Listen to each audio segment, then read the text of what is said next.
Purihin ang Panginoon sa kanyang mga salita sa pamamagitan ng Psalm 37 na kung saan ito ay the destiny of the wicked and the good. Nung nakahapon ay human wickedness, kung saan binanggit doon yung mga ginagawa ng hindi mga gandang bagay ng mga tao, and then dito naman ay yung destiny nila and the good also, the wicked and the good also. So, Psalms 37, ito yung pagsulat ni David na kung saan ay nakita natin na mga naranasan niya, 'di ba? Mga pagsubok, pagsukol sa kanya, at yung kanyang lalo na yung sa kanya ng rebellion, 'di ba? Against sa kanya, at marami pang iba. So dito, sabi niya dito sa 1, don't be worried on account of the wicked, don't be jealous of those who do wrong. They will soon disappear like grass that dries up. They will die like plants that wither.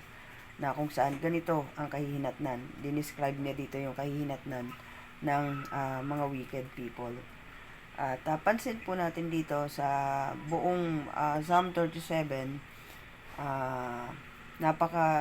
ilang beses na binanggit yung possess the land.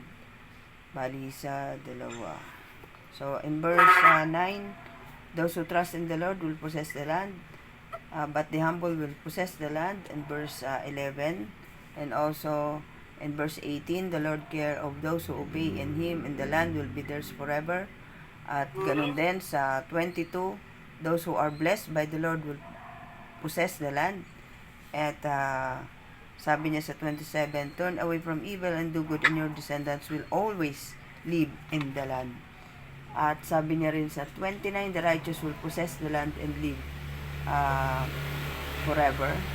At sa 34, He will honor you by giving you the land. 1, 2, 3, 4, 5, 6, 7, 8. Almost 8, 9, or ganun na. Paulit-ulit na binanggit ito dito sa So what is this? Ito yung talking about the blessing. The blessing about the inheritance. Sa ibang version kasi nasa good news ko. The inheritance. So dito the possess the land.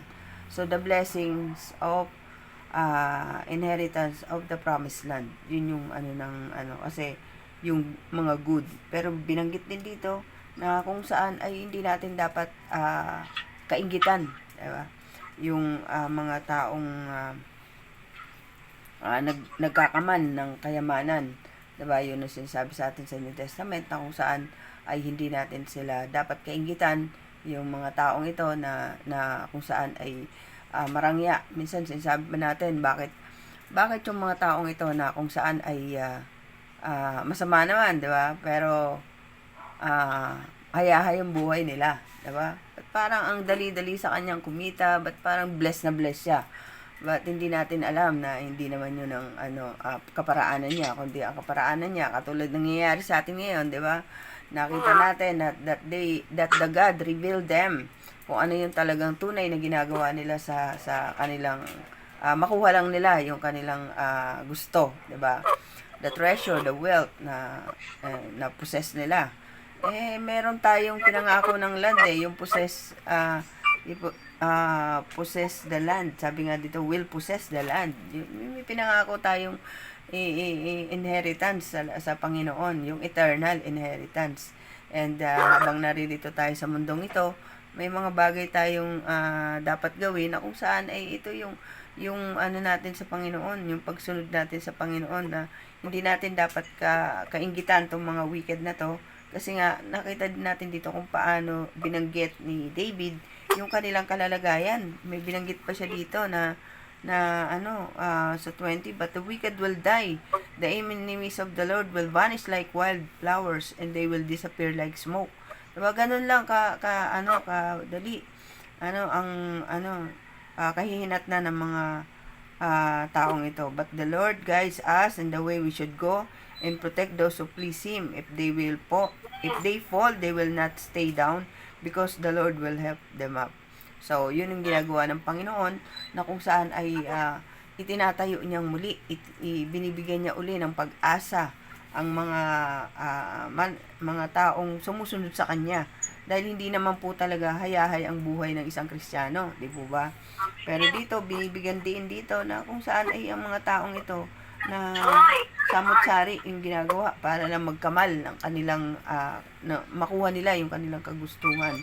At yun nga yung sinasabi doon sa Matthew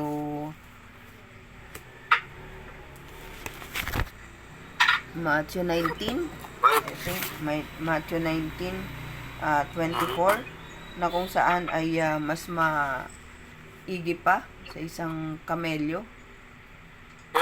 Yung karayom pumasok sa butas yung kamelyo pumasok sa butas ng karayom kaysa sa isang mayaman na di po ba? Opo, sa kaharian ng langit, di ba? Yun yung inaano ng Panginoon na talagang makikita natin na talagang eto pala yung na kaya nga nung nabasa ko yun, Lord, wag mo na lang ako payamanin, di ba? So, kahit hindi pa naman ako ganun ka sa Bible, pero nung nabasa ko yun, natakot ako. So, ibig sabihin, mas ginugusto kong ma-inherit yung eternal life, di ba? Yung blessing ng Panginoon sa atin. So, at sabi niya rin dito, don't give in to worry or anger, it only leads to trouble. Those who trust in the Lord will possess the land, but the wicked will be driven out. So, yung worry, inaano tayo kasi yun ang magkakos natin ng trouble. Kaya nga, be patient sa lahat ng oras na hindi tayo maging kagaya ng mga palalo na talagang gumagawa ng kaparaanan. But yung patient, yung worrying, yung anger na nagdi-deliver ng isang tao to sin, na magkasala. Kasi ganun yun eh. Kapag ikaw ay merong worry, nag-worry ka, meron kang galit sa puso mo, yun yung nagdi-deliver sa'yo the way dun upang magkasala ka. Kaya laging sinasabi ng trust in the Lord, diba? Trust in the Lord, sabi ng ganun ng Panginoon, ay magtiwala tayo sa Panginoon kasi money destroys people, diba? At yun yung sa atin ng Panginoon na kung saan ay you cannot serve money and God at the same time. At kapag yun ang isip ng tao, yun ang ng tao, yun ang mindset na kailangan ko maging kailangan ko makuha ito, ay what about na mag-gain mo lahat ng naririto sa mundong ito kung hindi ka naman maliligtas, di ba? Lahat na yan mawawala din, kasama mo. Diba? Kasama mo, di ba? Pero ang Panginoon, sinasabi dito lagi, ni David dito, yung delight, di ba? I-delight natin. So, nag-delight ba natin ang Panginoon, di ba? I-delight natin yung kanyang, yung ito, pagbulay-bulayan natin, yung sinasabi nga dito, sa banal na salita, di ba? Yung pagbulay-bulayan natin. Delight yourself in the Lord. Ang sabi niya dito, seek your happiness in the Lord. Dito naman sa version ito. So, hanapin natin sa Panginoon sa pamamagitan ng pagbubulay-bulay natin, pagniig natin sa Panginoon. And i-commit natin yung ating path through God na, Lord, ikaw na yung ihingi natin yung tamang daan para sa Panginoon. And be still, di ba? Yung natin be still sa Lord. Lang tayo, yung kumbaga, magtiwala lang tayo at manatili lang tayo sa Panginoon. Maging kampante tayo habang tayo ay naghihintay sa Panginoon. At sabi niya rin dito sa 34, put your hope in the Lord and obey His command. He will honor you by giving you the land and will see the wicked driven out. So, paulit-ulit sinasabi ito dito sa na to. Kaya nga na-amaze ako. Paulit-ulit. Kasi nga, binibigyan din dito that the blessing is not in here. Is not in this world. The blessing is in the Lord. The blessing is in in eternal life. Nandun yung blessing natin. Na ma-possess natin yung promised land na yun. At yun yung binibigyan din dito. Kaya purihin ng Panginoon kasi bakit sinasabi kung ano yung kahihinatnan ng mga masasamang tao. Kaya nga napaka-importante na basahin natin ang banal na aklat. Kasi sinasabi na dito yung kahihinatnan ng mga sabi nga dito, wicked people watch good people and try to kill them, but the Lord will not abandon. Diba? them to their enemy's power. Let them be condemned when they are on trial. At sabi rin dito sa the Lord saves the righteous and protects them in times of troubles. Diba? So, ganun yung yung pag sa atin ng Panginoon. But, yung balikan natin yung dito yung sinasabi ng psalmist, the 14, the wicked draw their swords and bend their bows to kill the poor and needy, to slaughter those who do not is right, but they will be killed by their own swords, and their bows will be smashed. So, sa kanila, mismo, sabi nga ni Pastor kanina, na sa Isaiah yun, di ba?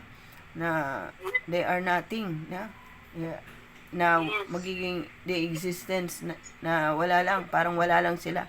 Diba? Yun yung inaano sa atin ng Panginoon na kung gaano tayo magtiwala sa Panginoon. So, yun yung kahalagahan natin na alam natin yung pangako ng Panginoon. Alam natin yung salita ng Panginoon. That the scripture is balanced. So, sinasabi dito kung ano yung kahinatnan ng mga wicked at kahinatnan din ng mga good people or the servant of God na yung sumusunod sa Panginoon, di ba po? At hindi, meron tayong mga kakilala na they are Christian, but ayaw talaga nilang sabihin sa mga tao kung anong yung rebuking, ayaw nila yun. Kasi nga, hindi daw dapat sabihin sa mga tao yun.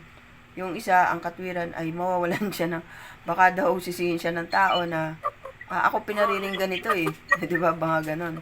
Ako compromise mo ba yung word of God nga yun di ba? At yung isa naman, hindi daw dapat sabihin sa pulpito, yung kasalanan ng tao. Hindi pwede yun. Diba? The Bible is balanced. The word of God is balanced. Merong blessing, may cursing, may punishment. Pinapakita dito kung ano ang kahinat na ng mga taong ito. Kung hindi natin sasabihin sa kanila, ano na lang. Diba? Ayun ang kabilin-bilinan sa atin, and be a watchman, na kung saan ay accountability natin na sabihin sa kanila, dahil tayo, binigyan na ng Panginoon ng pagkakataon na malaman ang katotohanan. Ngayon, hindi natin sasabihin sa kanila, at kapag namatay sila, na hindi natin sinasabi sa kanila, accountability natin sila. Yes. Kaya nga, I pray to God na, Lord, please, parang awa mo na, bigyan mo pa ako ng mga taong masisyaran. That is our prayer. Doon, may pahayag sa kanila yung katotohanan, di po ba? Hindi lamang sa ilang tao, kundi sa lahat. And purihin ang Panginoon sa araw na ito, dahil binigyan niya tayo ng isang mahaba ito na mahaba itong pero makita natin dito kung paano talaga dinescribe ni David, kung paano tayo protection na ng Panginoon, kung sino ang Panginoon sa atin, kung ano ang sa atin ng Panginoon, kung gaano tayo kamahal ng Panginoon. Kaya nga sabi niya dito, be still, di ba? Or be patient for the for waiting. Be patient and wait for the Lord to act. Di ba? Hintayin na lang natin ang Panginoon ang gumawa. Kaya hindi naman solusyon yung rally, hindi naman solusyon yung pukulin mo ng masasamang salita yung mga taong ito na murahin mo man sila ng murahin, hindi yun hindi yun ang tamang solusyon. But the truth solution is ang tunay na solution ay itong how to connected with God, to pray with God. Yun yung solution doon. And pray for them. Kasi nga, be still. Kasi wait for the Lord to act. Siya yung mismong mag-a-act nito. Siya yung gagawa ng paraan. Tayo, ang lang natin is to intercede for them. To pray for them. Yun lang yung ating responsibility. Napakahalaga nun bilang isang maging salt and light tayo sa bawat isa. Purihin po ang Panginoon sa magang ito. Salamat po sa inyong